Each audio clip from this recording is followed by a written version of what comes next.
Badan Meteorologi, Klimatologi dan Geofisika mengungkapkan terjadi setidaknya 36 gempa susulan di Kabupaten Tojo Una-Una, Sulawesi Tengah, hingga Selasa tanggal 27 Juli tahun 2021 pagi. Hal itu disampaikan Kepala Badan Mitigasi Gempa Bumi dan Tsunami BMKG, Daryono.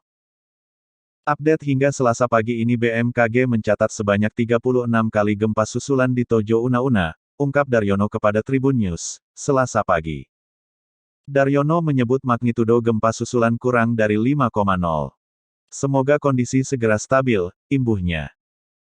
Diketahui sebelumnya, wilayah Kabupaten Tojo Una-Una dan Banggai pada Senin, tanggal 26 Juli tahun 2021, pukul 19:09:07 WIB diguncang gempa dengan magnitudo 6,3.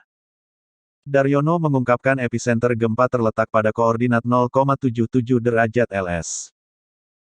121,95 derajat BT tepatnya di laut pada jarak 58 km arah timur laut Kabupaten Tojo Una-Una. Adapun kedalaman hipocenter 10 km.